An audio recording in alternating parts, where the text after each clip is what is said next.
O verdadeiro candidato não está no currículo. Meu nome é Evandro Nogueira Borges, você está no Momento Crescimento. Na maioria das vezes que eu presto uma consultoria para alguma empresa e que estou participando de algum processo de seleção, quando a gente pega, não só eu, mas a maioria dos profissionais da área, que trabalham na área da psicologia, na área da empresarial, quando você pega o currículo do candidato, que a gente lê o currículo, 98, 99% dos currículos tem um formato praticamente igual. É o nome, alguns dados do candidato, aí vem a escolaridade, a formação, ensino médio, ensino superior, algum curso extracurricular, e fala ali às vezes um pouco da experiência profissional, alguns detalham um pouco mais, outros menos, mas no geral é isso.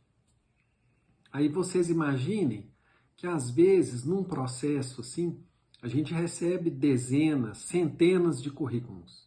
Ano passado, a gente fez um processo seletivo para a empresa de um cliente meu, e para uma vaga específica a gente recebeu 950 currículos.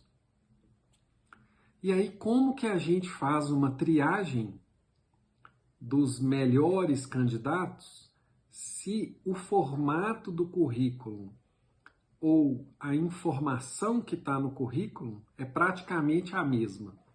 Dificilmente a gente consegue entrevistar, nesse caso, 950 pessoas.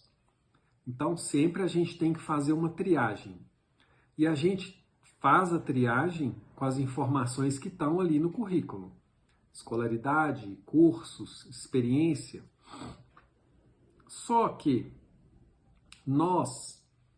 a gente é muito mais do que está no currículo.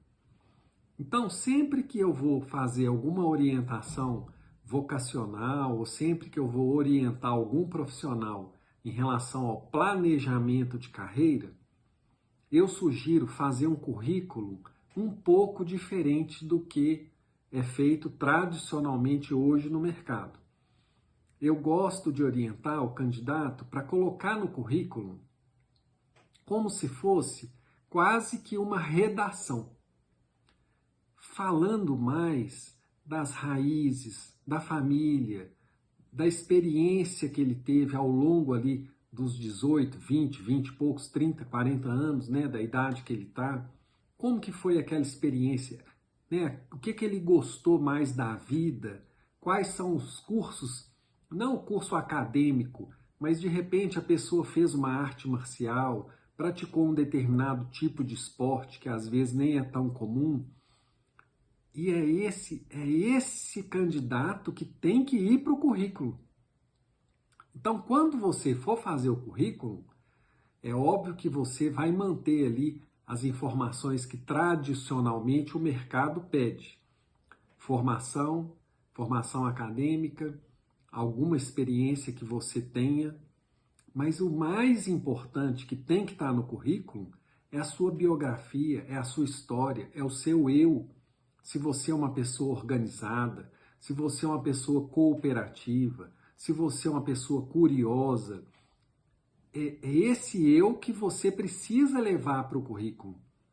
E aí, quando esse currículo diferenciado chega na mão do entrevistador, ou de um psicólogo, ou de alguém da área do RH, ele vai chamar mais atenção. Por quê? Não é comum chegar um currículo que traz ali um pouco da biografia. Isso não é muito comum, mas você vai se destacar mais do que você simplesmente seguir o que o mercado faz e fazer um currículo comum. Aí a chance, às vezes, de você brilhar na seleção é menor. E se você se considera um profissional diferenciado, esse lado diferenciado precisa vir para o currículo. Porque senão você vai ser só mais um candidato.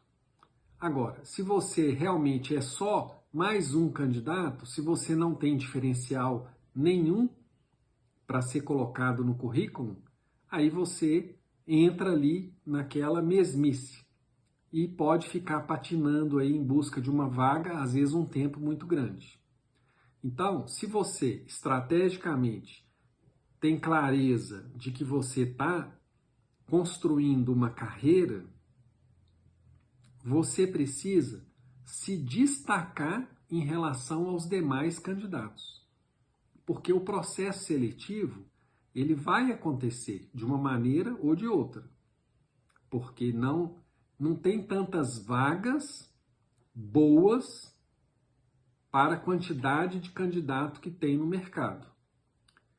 Tem muita vaga para aquele candidato mediano, medíocre, para fazer trabalhos mais simples e com salários mais baixos.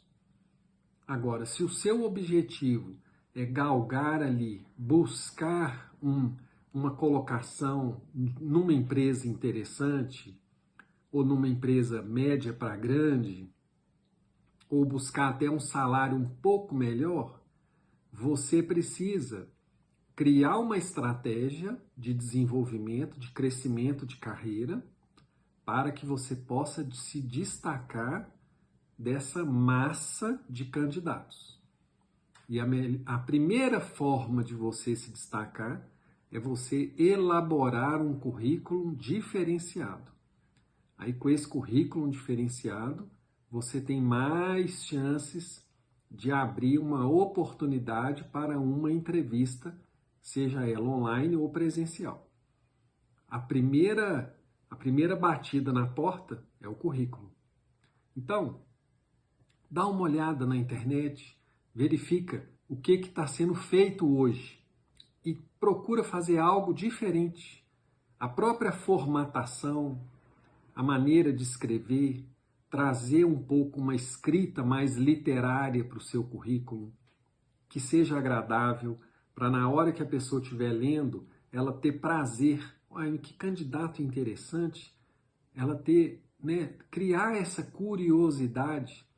Igual quando a gente pega um livro, que o livro desperta em nós uma curiosidade, despertar em quem está lendo o currículo essa curiosidade, para a pessoa falar assim, quero conhecer esse candidato. E aí na entrevista você tem mais chances de criar uma impressão e de repente avançar no processo seletivo. Então, dê uma olhada no seu currículo, procura trazer a sua biografia para o currículo, faz um currículo mais literário e que possa criar assim uma curiosidade em quem pegou o seu currículo em te conhecer melhor. Um grande abraço, um ótimo dia, muita paz.